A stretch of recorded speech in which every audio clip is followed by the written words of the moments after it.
aki testépítő, nemzetközileg elismert vegetáriánus és vegán táplálkozási tanácsadó, személyedző, 9 éve foglalkozik testépítéssel, ebből 2,5 éve vegán. Előadása arról fog szólni, hogy hogyan lehet tisztán növényi étrendből megfelelő és esztétikus fizikumot létrehozni. Átadom a szót neki. Köszönöm szépen! Akkor el is kezdeném. Az elején egy kis személyes dologgal. Ugye, mint azt mondták, lassan 2,5 éve, hogy vegán vagyok, és én először a növényi étrenddel találkoztam, és szerencsére annak is a tanulmányok tehát hogy úgy, hogy olyan orvosokkal találkoztam interneten, akik szerencsére a tanulmányokat mutatták, és nem csak így a kis véleményüket. És észrevettem azt, hogy így belástam magam a témába, és mélységesen csalódtam, hogy a ma elfogadott norma, tehát az, hogy körülbelül majdnem mindenki étkezik, az teljesen ellentétben van azzal, amit a tanulmányok által megfelelőnek ítélnek. Szóval ezzel most nem akarok beszélni, hogy ez miért van így. Tudnék mondani egy-két tippet, de inkább tovább lépnék. Az előadásomban lesznek sajnos száraz részek, ezért előre is elnézést kérek, de megpróbálom átadni nektek belőle a lényeget. Nagyon fontos, hogy nem a véleményemet akarom nektek elmondani, mert azzal is lehet valamennyire ki lennétek segítve, de megpróbálok nagyon ragaszkodni a tanulmányokban leírtakhoz. Amit én képviselek, és szerencsére még egy páran, az a tény vagy bizonyíték alapú táplálkozás. Tehát tanulmányokból nézem meg, hogy mi az, ami megfelelő számunkra. És hát ez egy elég nehéz dolog, mert a tanulmányoknak a hitelességét meg kell határoznom, ami nem könnyű dolog, mert ezeket a kérdéseket, amiket itt felsoroltam, végig kell néznem. Először is, hogy kik végezték a tanulmányt, és hogy kapnak-e valamilyen támogatást, valamilyen szervezettől vagy ipartól. Sajnos nagyon sok ilyen kutató van, több millió dollárt kapnak bizonyos iparoktól, most nem akarok megnevezni egyet se. Fontos megnézni, hogy kik támogatták a tanulmányt. Fogok mutatni rá példát, ahol bizonyos iparok belejátszanak abba, hogy mit fog a tanulmány megállapítani. Nagyon fontos, hogy hány ember vett részt a tanulmányban, ugyanis minél többen, annál jobban mutatja, hogy mi lesz a teljes populációra nézve, hogyan fog alakulni a kísérlet. A legfontosabb dolog, hogy milyen módszert használ a tanulmány, mivel bizonyos módszerekkel okokozati összefüggést nem lehet kimutatni. A legjobb az a randomizált, placebo-kontrollált, háromszorosan vak módszert használó tanulmányok. Nagyon fontos, hogy mi a konklúzió, ugyanis nagyon sokan elferdítve interpretálnak egy-egy tanulmányt, ami nagyon zavaró lehet. Tehát ahogy azt leírják, nekünk azt úgy kell érteni, tehát olyasmi, mint mikor ilyen iszapos helyen megyünk, és tudjuk, hogy hol nem süllyedünk el, mellé nem szabad lépni, mert sajnos megeshet, hogy elsüllyedünk. És nagyon fontos, hogy milyen következtetés vonhatunk le a teljes populációra nézve, tehát hogy mennyire hasonlítanak azok az emberek, akik a tanulmányban részt vettek a mi által kezelt emberekhez. Kezdeném az izomépítéssel. Én úgy gondolom, hogy amikor valaki így erről beszél, akkor így az emberek valami csodát várnak tőle, hogy majd elmondja, hogy mi a mágikus módszer, hogy lehet izmot építeni. Na most én nem ezt fogom, mert ilyen nincsen egyébként, de elmondom nektek, hogy alapvetően nagyon egyszerű dolog, csak csinálni kell tényleg. 3 dolognak majd meg lenni ahhoz, hogy izmot tudjunk építeni. Az első egy megfelelően testre szabott, megfelelő intenzitás volumenű edzés. Ugye nagyon fontos, hogy vannak valamilyen céljaink, nekünk olyan edzést kell végezni, ami felé fog minket elmozdítani. Emiatt fogunk gyakorlatilag izmosodni, emiatt fog a szervezet adaptálni, és végül ugye izmot építeni, vagy jobb lesz az állóképességünk, stb. Ezután a számunkra a legfontosabb dolog, az ugye a megfelelő mennyiségű és minőségű táplálék. Fontos, hogy ez ne csak az izomépítést támogassa, hanem az életünkben való funkcionalitást is. Ugye számunkra ez a növényi étrend lesz, és az is nagyon fontos, hogy lehetőleg az étrend csak segítsen, és semmilyen visszafele mozdító tényező ne legyen benne, tehát kárunkra ne legyen.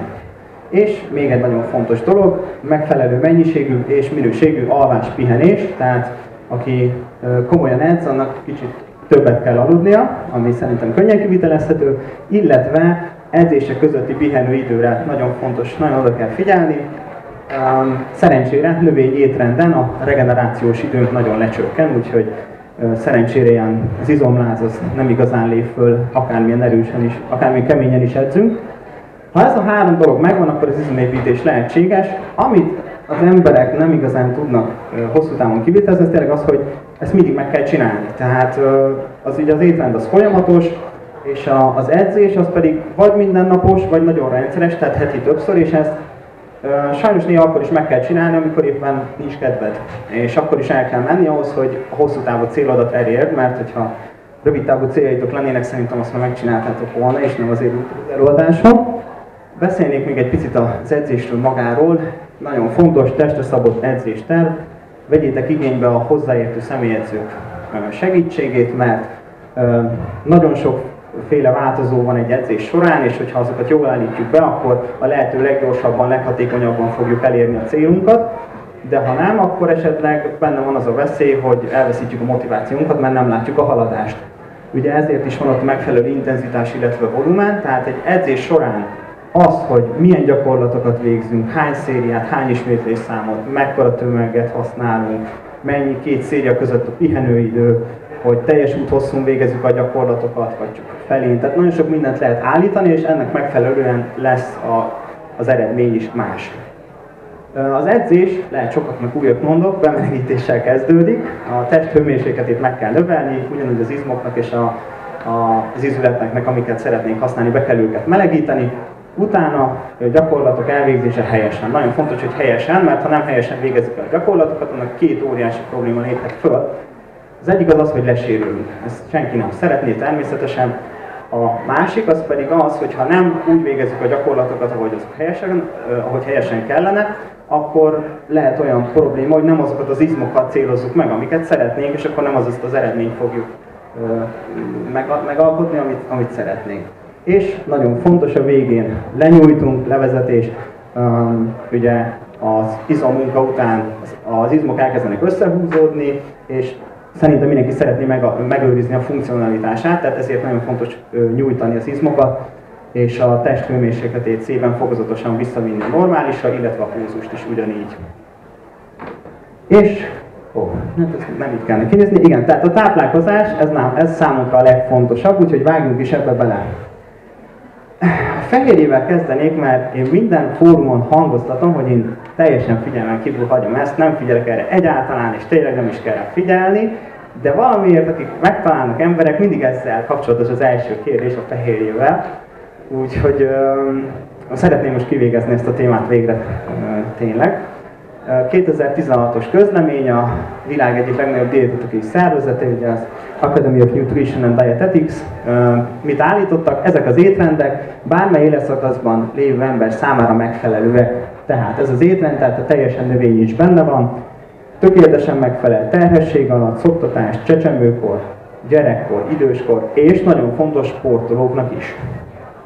Mit állítottak még? Azt is mondták, hogy a növényi étrendet követők elegendő, sőt sokszor azt is meghaladó mennyiségű fehérjét visznek be, ha nem éheznek. Ez nagyon fontos, ha éhezünk, akkor bármilyen étrenden lehetséges, hogy vagy nem viszünk be elegendő fehérjét, vagy bármilyen vitamin, ásványanyagot, tehát ez bármikor előfordulhat, nem csak egy növényi étrendje. És ami még inkább sokkal fontosabb, hogy minden namisabból elegendő mennyiséget visznek be, nincs szükség étkezésen belüli komplettálásra, ez egy nagyon régi mítosz, hogy erre szükség van. Mint azt már lehet hallottátok, hogy előző előadásomban a Vegan Sunday Marketen, az összes növényben benne van az összes aminosav. Egy dologban nincs benned, az nem növény, zselatinban, abban nincsen triptofán aminosav, de egyébként minden ételben, amit eszünk, abban benne van az összes aminosav. Természetesen más arányban, mint amire a szervezetnek szüksége lenne. Nyilván egy húsban található jobban hasonlít a mi húsunkra, hiszen az is izom, de ettől függetlenül, ha elegendő mennyiségű kalóriát eszünk, tehát nem éhezünk, akkor az összes aminosavat meg fogjuk, sőt bőven többet annál, úgyhogy ezzel nem kell aggódni. Nézzünk meg két tanulmányt, hogy miből viszünk be kevesebbet, illetve miből többet. Kevesebb cinkfehérje, kalcium, zsír, fontos, hogy a telített, ugye, amit szeretnénk elkerülni, koleszterin, ami csak az állati termékekben található, illetve B12 vitamin, ami azért nincs benne úgy alapvetően az étrendünkben, mert az ilyen modern praktikák miatt, tehát semmilyen baktérium gyakorlatilag nem él meg sehol, ami jó, mert nem kapunk kolerát sem, de B12-t sem. Többet viszünk be szénhidrátból, rostból, HC, B6, B9 vitamin, kálium, magnézium, mangán, réz és vas. Nagyon fontos, hogy ez nem hemevas. A hemevas az állati termékekben található vas, ami jobban szívódik fel, de karcinogén, tehát rákot okoz, több tanulmány is állítja, főleg vastagbél rákot, úgyhogy tökéletes nekünk a nem hemevas, aminek a felszívódását meg lehet kicsit turbózni, hogyha C-vitamint is fogyasztunk tehát a vas mellé. Tehát amikor például eszünk egy zöldleveles salátát, amiben elég sok vas van, akkor hogyha arra teszünk egy kis citromlét, akkor meg is vagyunk, és akár háromszorozza is a felszívódást. Van erről tanulmány, hogy csak ennyit csináltak, és az embereknek a vérszegénysége megszűnt vas irányú. Na, akkor nézzük, hogy mennyi fehérjére lenne szükség. Ide raktam pár intézménynek a hivatalos ajánlását. WHO 0,83 g testtömeg kilogrammonként, Orvostudományi Intézet 0,8 g testtömeg kilogrammonként, az Amerikai Rákkutató Intézet lazán azt mondta, hogy 40 g nőknek, 50 g férfiaknak. Fontos, hogy ezek az egészséges ember szükségletét tükrözik, betegségek esetén ez negatív-pozitív irányba eltérhet természetesen. És ezután jön a kérdés. Jó, Tamás, ez tök jó, de edzünk, akkor biztos több fehérje kell, szóval nekem arról magyaráznám. Jó. Én szeretem ezt úgy megközelíteni ezt a kérdést, hogy mikor növünk a leggyorsabban az életünk során, csecsemőkorban, viszonylag kis időközönként duplázódik a tömegünk. Mit fogyasztunk akkor 0 és 6 hónapos korunk között? Csak anyatej, jó esetben. Ugye az emberi anyatej, Wikipédiáról szedtem adatokat, 1,1 g fehérjét tartalmaz 100 ml-ben, 69 kilokalóriát, ebből kiszámolva 6,4% az energiának kalóriából jön. Mert hogy fehérjéből jön. Nézzük meg tehénytej, tehény anyateje, 3,2 g fehérje 100 ml-ben, 60 kilokalória, ebből kiszámolva 21,3%-a jön a kalóriáknak fehérjéből, 3,5-szer annyi. De erre természetesen nincs szükségünk ilyen nagyra, felrajzoltam pár ételnek a fehérje kalória százalékát, ilyen alapételeknek körülbelül. Láthatjátok, hogy nagyon sok bőven meghaladja ezt a 6,4 kalória százalékot, tehát brokkoli, fült kukorica, csicseri borsó, mint úgy általában az összes hüvelyes. Egyébként a gabonák is, de a fehérjéből a legkevesebb, de azért tettem ide ezt, mert az a legelterjedtebb végül is. Teljes körésű búzakenyér, ugye azért, mert a búzában elég sok fehérje van, mandula, tehát, és van egy-kettő természetesen, ami nem üti meg ezt a szintet, hogy a kokoszolajban nincs fehérje, a színtisztán olaj, de az a lényeg, hogy ez nekünk akkor kell, amikor a leggyorsabban növünk. És amikor edzünk, akkor azért, hogy naponta 1-2 pár gram izmot fel tudjunk építeni, ahhoz nekünk nem kell irdatlan mennyiségű fehérjét bevinni. Tehát bőven ezek az ételek szolgáltatnak nekünk elegendő fehérjét. Elmondanám, hogy én, ugye amit mondtam, nem figyelek arra, hogy mennyi fehérjét eszek, de hogyha megnézem, akkor ilyen 10-12 kalória százaléka jön nekem az étrendemből fehérjéből, úgy, hogy nem fogyasztok fehérjeport, nem fogyasztok szeitánt, tofut kb. Havi 2-szer eszek, nem minden étkezésemben nem hüvelyessel tömöm a fejemet, szóval úgy, hogy nem fogyasztok ilyen extra nagy mennyiségű fehérjés ételeket, így is 10-12 kalória százalék. Nézzük meg, hogy mennyi fehérje van a vérünkben. A fehérje a vérünkben albuminként van benne, és tanulmány szerint a vegánok vérében több albumin található, mint a vegyes étrenden élőkében. Nem különbség, ugye 49,3 g per liter a 46,9 g per literrel szemben. Igen, az ábra csalóka, de azért így ábrázoltam, és nem 0-tól 50-ig, mert akkor nem látnátok semmi különbséget. Úgyhogy ezért így lett ábrázolva, de természetesen nem nagy a különbség. De miért van ez így? Miért van nekünk több albuminunk? Azért, mert a máj albumin termelő képessége az összefügg azzal, hogy mennyi a gyulladás mértéke a szervezetünkben. Minél több a gyulladás, annál kevesebb az albumin. Mert ehelyett a máj átáll, és olyan fehérjéket kezd el gyártani, amik felveszik ezzel a gyulladással a harcot, hogy úgy mondjam. Egyik ilyen fehérje a C-reaktív protein, ugye CRP rövidítés, mind angolul, mind magyarul. Akkor nézzük meg ezt, hogy akkor ebből biztos nekünk kevesebb van. Igen, tanulmány szerint nekünk, a vizsgált emberek közül nekünk van a legkevesebb C-reaktív proteinünk. Sőt, hogy leteszteljük, hogy tényleg emiatt van-e az étrend miatt, ezért embereket növényi étrendre fogtak, és 1/3 esett gyakorlatilag a C-reaktív protein szintjük. Tehát tényleg az étrend befolyásolta azt, hogy mennyi gyulladás van a szervezetünkben. És most furcsa, hogy a koleszterinről fogok beszélni, de kell, hogy bevezessek egy témát, és úgy gondolom, hogy ez a legjobb kezelítési mód. Ugye, mint azt mondtam, nagyon fontos, koleszterin csak az állati eredetű termékekben található. Bennünk is termelünk magunknak. Ki mennyit? Ez változik ugye emberről emberre genetika miatt. Egyre többször hallani viszont, hogy az, amit megeszünk koleszterin, az igaziból nem is fogja megváltoztatni, hogy mennyi a koleszterin szintünk, meg úgy amúgy is teljesen mindegy, hiszen a szív- és érrendszeri betegség kockázatát az úgysem növeli meg. Na most, erről tanulmányok is vannak. Ugye a legjobban kutatott téma a szívbetegség, mivel az követi a legtöbb halálos áldozatot, ezért minden teljesen tiszta egyébként, hogy mi okozza, hogyan okozza, tehát minden mechanizmus megvan. De mégis vannak olyan tanulmányok, ahol kimutatják azt, hogy a két dolog között nincs semmi összefüggés, hogy mennyit viszünk be, és hogy mennyi nekünk a koleszterin szintünk. Hogy lehet ilyet csinálni? Mert lehet ilyen tanulmányt csinálni sajnos. Az egyik az az, hogy ne vegyünk fel alapvonalat, tehát ne nézzük meg, hogy mennyi alapból valakinek a koleszterin szintje. Ez azért is fontos, mert ez emberről emberre változik. Ha pontosan ugyanazt az étrendet követitek gramra pontosan, akkor is más lesz a koleszterin szintetek, akár szignifikáns durván is eltérhet egymástól a két szám. Ilyenek általában megfigyeléses vizsgálatok, tehát ahol azt olvassátok, hogy esetkontroll, keresztmetszeti vagy kohorsz vizsgálat, az mind ilyen, tehát nem vettek fel alapvonalat. A másik nagyon jó dolog, hogyha olyan embereket veszünk mintának, akinek már alapul magas a koleszterin szintje. Ezt ti is beláthatjátok, bármilyen van, hogyha valamiből sokszor csinálod, vagy sokat eszel belőle, akkor ha egy keveset hozzáadunk az étrendhez, akkor az nyilván sokkal kisebb változást fog produkálni, mint hogyha nagyon keveset csinálnád, vagy nagyon keveset ennél belőle.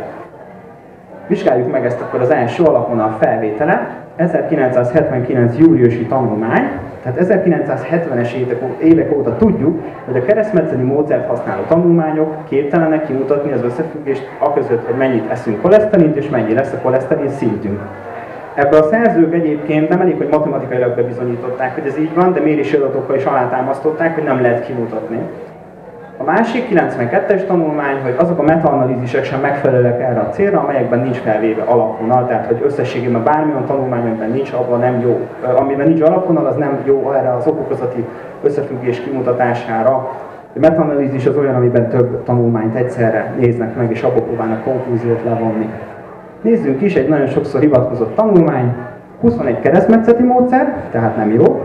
Mi a konklúzió? Ezen tanulmányok alapján nem mondhatunk le egyértelmű következtetést. Meglepő, hiszen be van bizonyítva, hogy nem fogunk tudni belőle levonni következtetést. Egyébként a Nemzetközi Tejipari Tanács, megpróbáltam lefordítani, támogatta a tanulmány létrejöttét. Ugye a tejben nagyon sok koleszterin van, főleg mivel elég nagy mennyiségben fogyasztják. Nézzük az alapból magas koleszterin szintet. Ez a legdurvább ábra, amit mutatni fogok nektek, szóval, de ez is könnyű, mindjárt megmutatom. Kezdeti koleszterin szint jobb oldalt láthatjátok, hogy nulla, és megyünk lefelé, hogy egyre nő. Az, hogy mennyi volt alapból a koleszterin szint, de nulla nincs, tehát az csak föl van rajzolva határesetnek, de láthatjuk, hogy egyre laposabb a görbe. Ez azt jelenti, hogy ugyanannyi koleszterin bevitelére, plusz bevitelre, egyre kisebbet növekedik ugye a koleszterin szintű. És ebben az a jó, hogy beviszünk valamennyit, és csak kicsit emelkedik meg, és emiatt nem lesz szignifikáns az, hogy tényleg növeli a koleszterin szintet a koleszterin. És hát van is erre ilyen tanulmány, ugye randomizált, kontrollált, keresztezett, azaz cross-sectional vizsgálat, fontos megfigyeléses vizsgálat. Vettek fel alapvonalat, tök jó, 200 fölötti koleszterin szint, beavatkozás után 1,5 mg per deciliter nőtt, semmi gyakorlatilag. LDL alapvonal, miért fontos? Az LDL koleszterin, az a rossz koleszterin, ugye ezt szerintem ti is tudjátok, ezt próbáljuk meg csökkenteni. Ez 125 körül volt, 129 lett, tehát nőtt, de nagyon kicsit. Ami fontos megjegyezni, ezek nagyon nagy számok, tehát ezek az értéknek is jóval kisebbnek kellene lennie, és így a növekedés nem volt szignifikáns, tehát azt mondták, hogy nem emiatt történt, hogy koleszterint vittek be. Még egy kis dolog, azt is szokták mondani, hogy nem is az LDL koleszterinnel van a probléma, hanem azzal a kisméretű LDL darabkákkal. Erre is nézzük egy tanulmányt. Itt föl vannak rajzolva, hogy a kardiovaszkuláris betegségeket az kialakulásának kockázatát mennyiben növelik a különböző koleszterin, különböző méretű és tulajdonságú koleszterin részecskék, és láthatjátok, hogy nagyméretű LDL fönt 1,44, tehát 44%-kal növeli meg a kockázatot. kisméretű 63%-kal növeli meg. Tehát mindkettő megnöveli, igen, de tény, hogy a kisméretű jobban, de ettől függetlenül a nagyméretű is 44% az azért elég sok. Tehát nem állja meg a helyét az előző állítás. És ekkor hát szokták mondani, hogy jó, de ti vegánok nem is esztek koleszterinit, akkor miért kaptok szív- és érrendszeri betegséget? És ez egy nagyon jó kérdés, nézzük meg a tényeket, tény, hogy kevesebbet kapunk, szívbetegség egyik tanulmány szerint 26%-kal kisebb eséllyel, másik szerint 57%-kal kisebb eséllyel. Azért van ekkora különbség, mert attól, hogy valaki vegán, attól, ha valaki Amerikában vagy Európában, teljesen máshogy eszik. És ezért más a kockázat. Tehát zöldség, gyümölcs másmilyen mértékben eszi ezeket.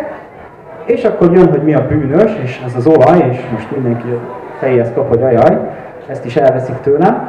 Nézzünk egy tanulmányt, ez az a tanulmány egyébként, amikor bejött a kókuszolaj, erre mondták azt, hogy jó a kókuszolaj, és ezt kezdjük el használni. Nézzük a tanulmányt, volt kezdeti LDL koleszterin szint 3,57 mmol per liter, férfiak és nők a tanulmányban, ez már magas. Ez már alapból magas volt az LDL koleszterin szint, kókuszolajos étrend után majdnem 3,8 mmol per liter, vajas étrenden majdnem 4,1. Tehát jobb, mint a vaj a kókuszolaj, király, de akkor milyen lehet, tehát értitek, hogy a vajhoz kell hasonlítani ahhoz, hogy jó legyen, szóval. De az a lényeg, hogy növelt. Tehát, hogy így még ezt a magas szintet is képes volt megnövelni a kókuszolaj. Nézzük ugye a másik tanulmányt, itt 3 fölött volt kicsivel, mmol per liter, ez úgy színmagas, meg is fogom mondani, hogy mennyi az optimális, és kókuszolajos étrenden 3,3, tehát még itt is képes volt növelni az LDL koleszterin, a rossz koleszterin szintet. Most nem csak az LDL koleszterinnel van ám probléma, amit az olajok okoznak, hanem az endotel sejtekkel, vagy endotéliummal is. Az endotel sejtek azok az érfal belső oldalán található sejtek. Nagyon sok, nagyon fontos, nagyon hasznos feladatuk van a szervezetben. 2 kiemelnék, az egyik az az, hogy védik az érfalat, hogy ne tapadjon le semmi oxidált koleszterin, stb. A másik az az, hogy normálisan tudjon kitágulni és összehúzódni az ér. Ez azért kell, mert a szervezet így befolyásolja, hogy mennyi a vérnyomásod gyakorlatilag, hogy mennyire szűk az ér, hogy mennyire van nyitva. És biztos hallottátok, hogy a mediterrán étrend, hogy az milyen király, és azt mondták, hogy biztos azért van, mert nagyon sok olívaolajat fogyasztanak. És akkor végre szedték a sátorfájukat az tudósok, és kimentek, és megnézték, hogy ez tényleg így van-e, akkor jött a tanulmány, és feltevésünk egy részének ellenére az olajsavban gazdag olívaolaj károsítja az endotélium funkciókat étkezés után. Hoppá! Tehát nem emiatt olyan jó mediterrán étrend. Mennyire? 31%-kal csökkentette az erektágulási képességét. Azt is leírták, hogy gyümölcsök, zöldségek és ezekből készült ételek valamelyest ezt ellensúlyozni tudják. Úgyhogy azért olyan jó a mediterrán étrend, mert nagyon sok zöldséget és gyümölcsöt fogyasztanak. Másik tanulmány, nem csak az olívaolajjal csinálták meg ezt, hanem pálmaolajjal, szójababolajjal, mindegyik lecsökkentette az endotel funkciót, 3 óránál fennmaradó hatás, állati termékeknél ez van akár 6 is. Na most mi történik étkezés után 3-6 órával, leszünk még egyszer. Tehát megint tudjuk roncsolni az endotel sejtjeinket. Egyébként az ábrán az van rajta, hogy a friss az az, hogy hidegen sajtótolaj. A 10 és a 20 az pedig az, hogy annyi sült krumplit fogyasztottak, ami ebben az olajban volt kisütve.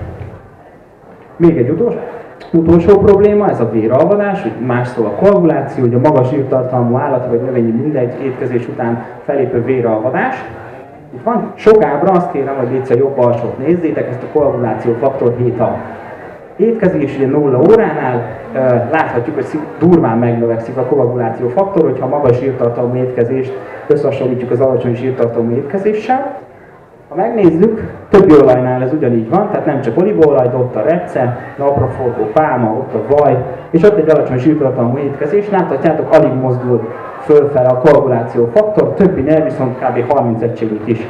És ugye ez az történik, hogy a vérlemezkék összetapadnak, és hogyha az érfalon már egész jó a kirakódás, akkor egy ilyen nagyobb kis tömböcske be tud akadni, ami ugye elzárja az eret, és a legtöbb szívroham az így történik egyébként, ilyen elzáródás hatására. Ha már ennyit beszéltem erről az LDL koleszterinről, nézzük meg, mennyi az optimális szint. Az optimális tanulmányok szerint 50-70 mg per deciliter, magyar mértékegység szerint ez 1,3-1,8 mmol per liter. 0 és 57 mg per deciliter között, ami 1 és 0 és 1,5 mmol per liter között nem alakul ki szívbetegség. Tehát kell egy küszöb, hogy ezt elérjük, hogy lehetőségünk legyen egy ilyen betegség hogy kialakuljon nálunk. Ide tettem, csak úgy a kíváncsiság kedvéért tudjátok, hogy mennyi Magyarországon az ajánlása volt, az a vérvételen meg tudjátok nézni, rá van írva, hogy az LDL koleszterin szintet kisebb legyen, mint 3,4 millimol per liter. Láthatjátok, ez kb. Duplája, mint ami lennie kéne. Hogyan érhető el ez a koleszterin szint? Úgy, hogy nem fogyasztunk LDL koleszterint, az egyik nem eszünk állati termékeket, 2, nem használunk olajokat, mert az meg tudja túlhúzni a mi termelésünket, ami végül ez lesz, hogy több lesz a koleszterin szintünk, és így nagyobb eséllyel kapunk szív- és érrendszeri betegséget. Akkor szoktam kapni a kérdést, hogy jó, hogyha nem eszel, akkor hogy viszel be elegendő omega-3 vagy omega-6 eszenciális zsírsavakat. Csak olajat nem eszek, de ettől függetlenül a zsír, mert ugye a makronutrienst így hívják, tehát nem az állatira gondolok, csak a zsír az benne van az összes ételben, tehát hogy mind az olajos magokban, hüvelyesekben, gabonákban, természetesen nem olyan sok, de van. És ami nagyon fontos, ugye ez az alfa-linolénsav, ezt a növények által termelt omega-3 zsírsav, ezt csak a növények tudják előállítani. Mi emberek, illetve a többi állat képes átkonvertálni ezt, ugye DHA, ami dokozahexaénsav, ezért át tudja alakítani, ami azért fontos, hogy az agyunknak a funkcióit hosszú távon meg tudjuk őrizni, tehát hogy nem utuljunk el körülbelül. És nekünk ebből kb. Naponta 150-300 mg-ra lenne szükségünk. Tanulmányban elég sok, hogy mennyi az átalakulási ráta a szervezetünkben. Ugye látjátok, ez 2-től 9%-ig változik, átlag 3,6. Kiszámoltam, hogy akkor mennyi alfa-linolénsavat kellene megenni ahhoz, hogy meglegyen ez a mennyiségű DHA. Ugye ez elég nagy skálát fog le. És ide tettem kronométerről 2 ételnek az alfa-linolénsav tartalmát, egy evőkanál darát lenne, az ugye 7 g, az nem sok, 1600 mg alfa-linolénsav, egy evőkanál csiamag, 1780 mg alfa-linolénsav. Fontos, hogy ezekben nagyon sok van, egyébként azért ezeket tettem ide, de az összes ételünkben található alfa-linolénsavat össze kéne adni, és akkor abból kiszámolni, hogy mennyit termelünk. Egy fontos dolog még, egyre jobb ez az átalakulási ráta, ahogy nem fogyasztasz külső bevitelű DH-t, nem eszel meg állatot azért, mert ő már megtermelte. Úgyhogy bőven, amit én is szoktam ajánlani, ez mondjuk 2 evőkanál körülbelül bármi lenmag, csiamag, vagy együnk diót, kendermagot, és ugye a zöldleveles zöldségek csak azokon, ugye nagyon sokat kéne megenni ahhoz, hogy lényeges mennyiséget vigyünk be.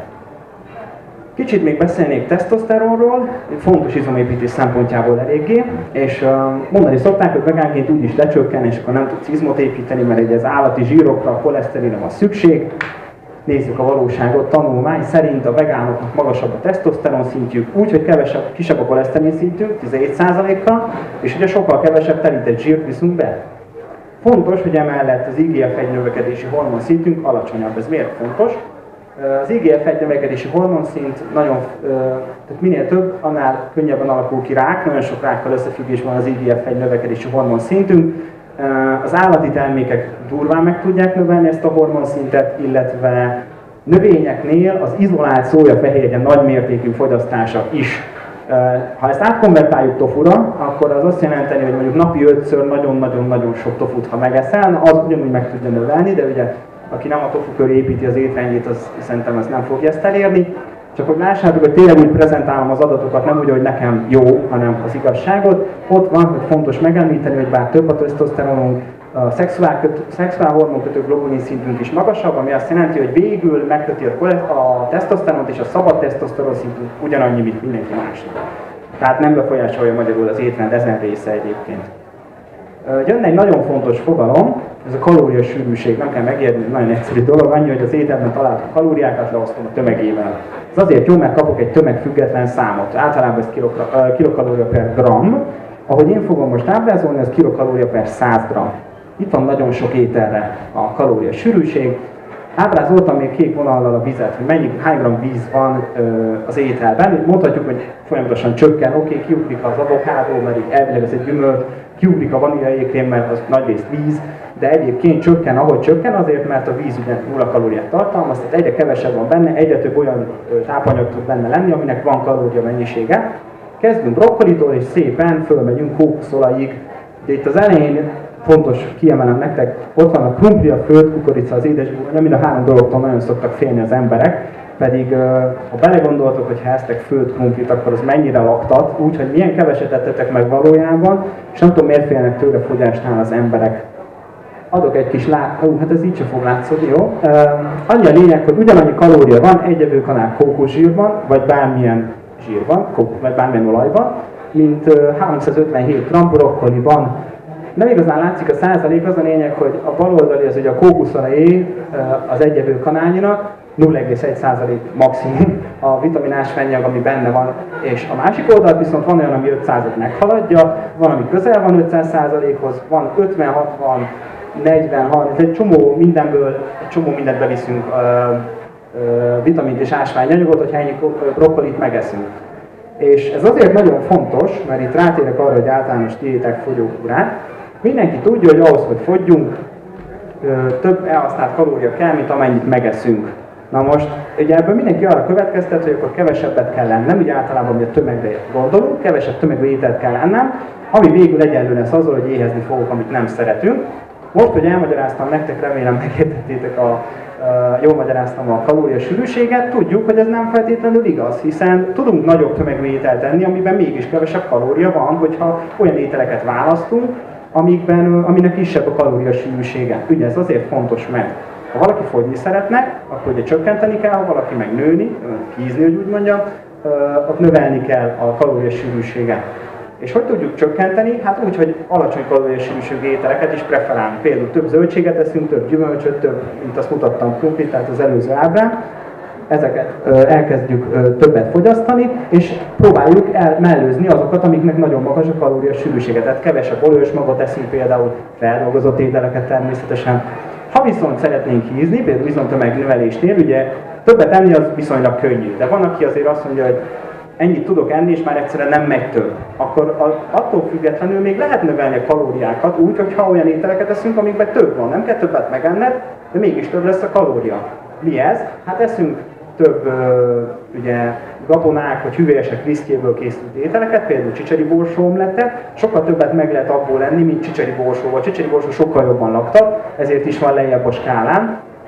Ugye kb. Fel annyi a kalóriasűrűsége. Illetve eszünk aszalgyümölcsöket, ugye kipárologtatjuk a vizet, akkor kalóriasűrűség nő, mert a vízben nem volt kalória, a tömeg viszont csökkent, illetve eszünk olajos magokat még többet. És visszatérjek. Az ilyen diétákon mi történik? Egy ideig sanyargatjuk magunkat, aztán megesszük a félhűtőt, vagy az egészet. Ez nagyon nagy kárt tesz a szervezetünkbe, ez a hullámzás. És ide írtam, hogy azért nem lehet egyébként elnyomni az éhséget, mert egy ösztön. A szervezetnek döntenie kell. A. Éhen veszünk. B. Meggyőzlek, hogy enned kell, és akkor enni fogsz. Gyakorlatilag ez történik, és ilyeneket nem szabad csinálni, tehát nem szabad így diétázni. Egy megoldás van, amit életmódváltásnak nevezünk. Ez az élet bármely területén igaz, hogy a szervezetünk a körülményeknek megfelelően alkalmazkodik.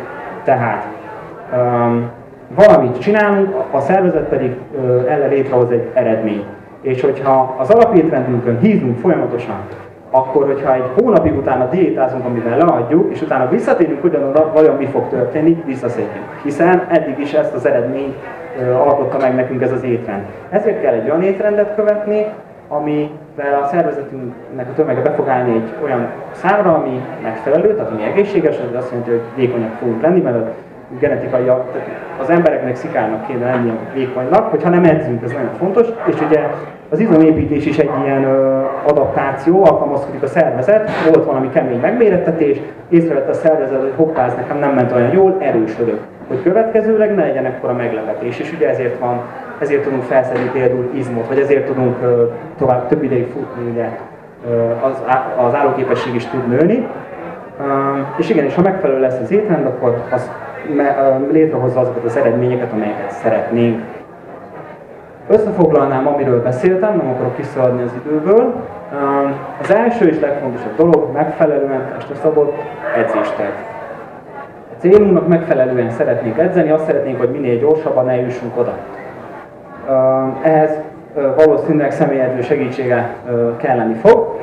Rendszeres edzés, tehát egy hosszú távú célt nem lehet elérni 2 hét alatt, igenis oda kell tennünk magunkat folyamatosan, hogy a szervezet folyamatosan adaptálódjon, és végül képesek legyünk annyi ideig futni, vagy egy akkora tömegű súlyzót megemelni, stb. Megcsinálni ennyi szériát, akármi. Fontos, hogy megfelelően tápláljuk a szervezetünket, teljes értékű növényi ételek azt jelenti, hogy nem a feldolgozott ételeket esszük. Céljainknak megfelelő kalóriasűrűséggel, tehát ha fogyni szeretnénk, akkor nem a kalóriákra kell figyelni, hanem arra, hogy együnk olyan ételeket, amiben kevesebb kalória van ugyanannyi tömegre, mert jól lakunk. Jobban jól lakunk, az gyomornak az számít, hogy mennyire tágul ki, illetve hogy mi van benne.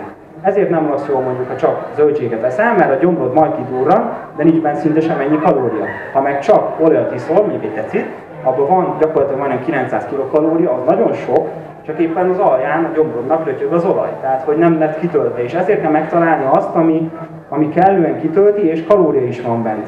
És én látom, hogy még viszonylag jó állok idővel, itt el is mondanám azt, hogy vannak, akik azt gondolják egyébként, hogy az edzés az hízdal. Egy csomószor, mert mióta egyre többet edz az emberiség, egyre jobban el is hízunk.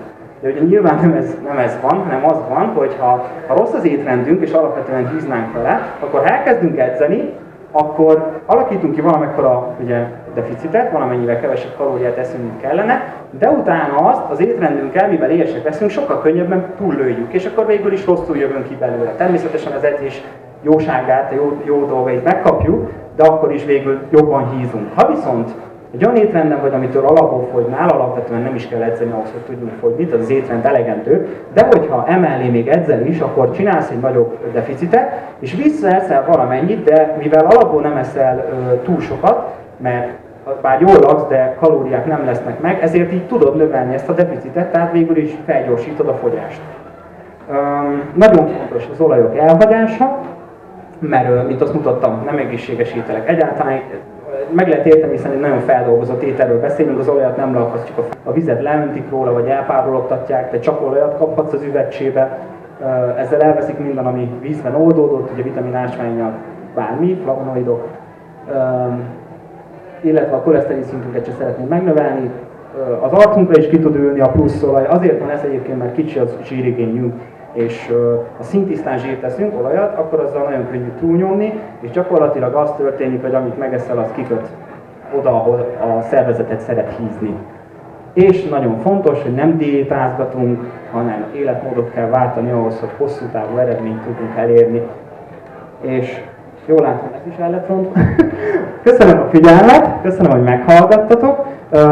Úgy látom, hogy maradt idő, mert reméltem, hogy azért el fogom mondani olyan gyorsan és mellesleg érthetően, hogy maradjon idő a kérdésekre. Elérhetőségeimet felírtam, mind Facebookon, Instagramon, Youtube-on elértek.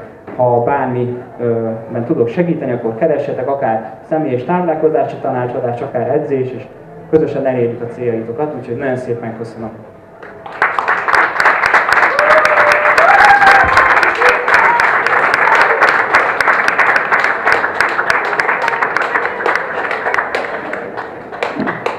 És akkor elvileg van 10 percünk, akkor kérdéseket kérnék szépen, hogyha van.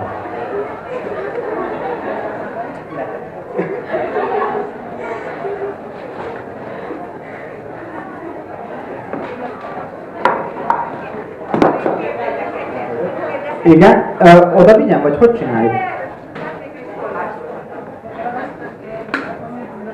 Hogy mi van a zsírban oldódó vitaminokkal, a D, E, K, A. DEKA, ezek zsírban oldódó vitaminok, tehát valamennyi zsírt kell lenni. Én orvosi rendeletre, mert csontritkulásom van, elég idős vagyok már, D-vitamint írtak, de a lányom, aki azt javasolta nekem, aki ilyen ős, vegán, bio, minden, hogy mindenképpen egyek hozzá egy kis zsírt, kokoszolajat, egy kanállal, mert különben teljesen fölösleges szerintem a D3. Igen, vártam ezt a kérdést egyébként. Nem mindegyik zsírban oldódó vitaminról, de azt hiszem, hogy az A és pont a D-ről van tanulmány, hogy ilyen 2,4 g étkezésenként kell ahhoz, hogy maximálisan felszívódjanak, tehát azután az már mind úgymond fölösleges ebből a szempontból. Én ezért szoktam azt mondani, hogy kb. 3 g, hogyha megvan, amit mindenféleképpen elérünk egy étkezésnél, 2 esetet leszámítva, ezek nagyon köszönöm, hogy megkérdezted. Az egyik az, amikor ugye a zöldséggyümölcsökben nagyon kevés alapvetően a zsír, az avokádót most nem vettük ide. Ha csak zöldséget eszünk, teszem azt egy salátát, akkor abban nem lesz meg a 3 g zsír, abban biztos vagyok. Ilyenre szoktak ugye rátenni olívaolajat vagy bármit. Én azt mondom, hogy sokkal jobb, hogyha olajos magot tesztek rá, egy evőkanál, itt ugye egy napraforgó magot, tök magot, bármit rátesztek, finomabb is lesz, másfajta nutrienst is visztek be, és a zsír is meg lesz. A másik ilyen dolog, a gyümölcs. Ha csak gyümölcsöt eszünk, mikor történik ez meg? Turmix. Imádjuk, tudom, abban mondjuk zöldség is van, nincs meg a 3 g zsír. Mit csinálunk ekkor? Teszünk bele, vagy mellé eszünk, tehát ugyanúgy az a lényeg, hogy egy étkezésen belül sorolható legyen. Tehát az is, hogy a turmixot megeszel egy szemdiót, az is, hogyha utána megeszel egy szemdiót. A másik az az, hogy a turmixba teszel, én amit ajánlok, mint azt mutattam az alfa-linolénsav miatt, lentmagot, darált lentmagot, azért fontos, hogy darált legyen, mert a héj annyira király, hogy megvéd, ami benne van, és ezért meg kell törni az összes szemet, és ezt nem akarjátok fogaitokkal megcsinálni, akkor legyen ledarálva a lentmag. A másik pedig a csiamag. Ha tesztek bele egy evőkanállal, már bőven 3 g megvan, tehát van az 6 is, és akkor fel fog tudni minden szívódni a turmixból. Még egy fontos dolog a turmixnál, ne igjátok meg olyan gyorsan, hogy az gyorsan legyen, mint ahogy meg tudnátok enni fizikailag. Tehát, hogy ha előttetek van, csináltok 5 banánból, meg nem tudom mennyi zöldségből turmixot, azt lekortyoljátok 5 perc alatt, szerintem nem biztos, hogy meg tudnátok mindent enni, megrágni szépen alaposan a gyümölcsöket, zöldségeket 5 perc alatt. Ez a lényeg, hogy egy turmixot lehetőleg olyan fél-3-4 óra alatt kortyolgassunk el, tehát ne azért hirtelen bezúdítjuk a sok nagyon jó tápanyagot, a szervezet meg az, hogy ez nekem túl sok, én nem tudok felszívni, és akkor kárba veszik. Csak ennyi. Remélem válaszoltam.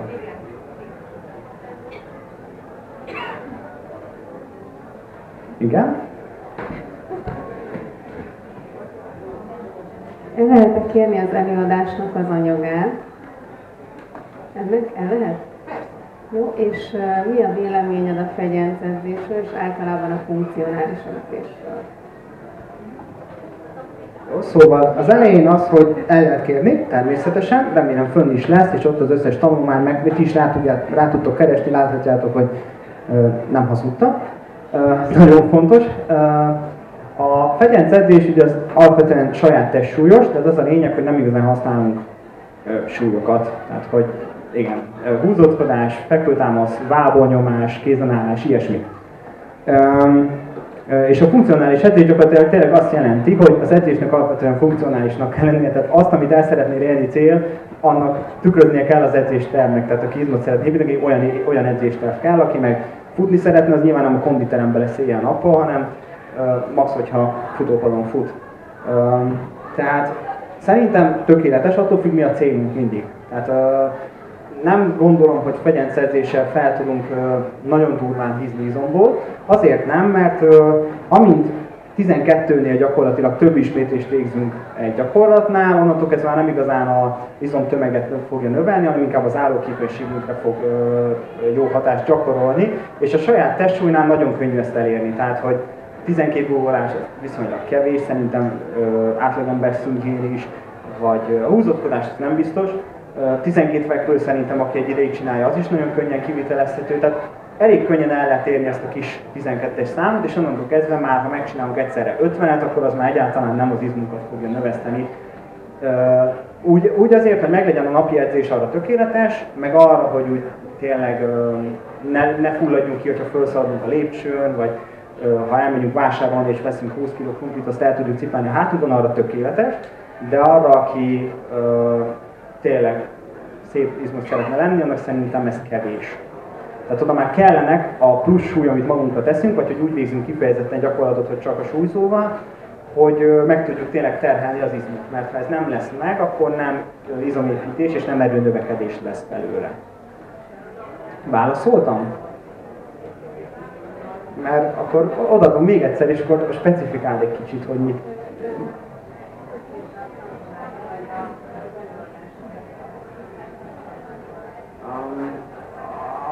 Amit nem írtam ide az edzésnél például az az, hogy ugye az ajánlott edzés az napi 40 perc magas intenzitás és vagy 90 perc alacsony intenzitás, ami akár séta is lehet. Tudom, hogy nem ennyit hallani, akárhonnan nézni, tehát a tévén nem tudom, mert azt mondják, hogy ha kevesebbet kérünk, azt megcsinálják, jobban. Nem igaz egyébként tanulmány szerint, minél többet kérsz, annál többet kapsz. Szóval, ha tényleg elmondom, hogy ennyi az ajánlott most, ez mind, tehát a 40 perc jobb, mint a 30, stb. És a 90 perc az pedig jobb, mint a 80, 70, stb. Többről még nincs tanulmányunk, nehéz ilyen embereket szerezni, akik képesek lennek ennél többet mozogni. Több éven keresztül, hogy lehessen ezt vizsgálni. Tehát az a lényeg, hogy ez kell ahhoz, hogy ez a maximális, ami még egészséges. Nem tudjuk a többiről, hogy az jobb, de szerintem, ez csak most a véleményem, ki is hangsúlyozom, egy ideig még úgy lesz, hogy minél több följebb megyünk, annál jobb, aztán természetesen lesz egy olyan, ami már túl sok, de alapvetően nem az embernek nem ülnie kéne éjjel-nappal, hanem mozognia, és ezért is van ez a 90 perc alacsony intenzitású, tehát hogyha simán csak sétáltok, kifejezetten azért, hogy sétáljatok, nem azért, mert a boltba most úgy megyek el, hanem tényleg azért, hogy most szeretnék sétálni, és azért kimegyek, akkor az, ami az egészséges. Igen, tehát nem elég csak jól lenni, nagyon sokat számít, de az edzésnek is ott kell lenni az, hogy mozogjunk, mert tényleg nem a székbe kéne ülnünk éjjel-nappal. Ennyit tudtam még hozzáfűzni. De utána is meg lehet keresni, természetesen még itt leszek. Úgyhogy feltételezzük a kérdést utána is. Még szerintem egy kérdés belefér.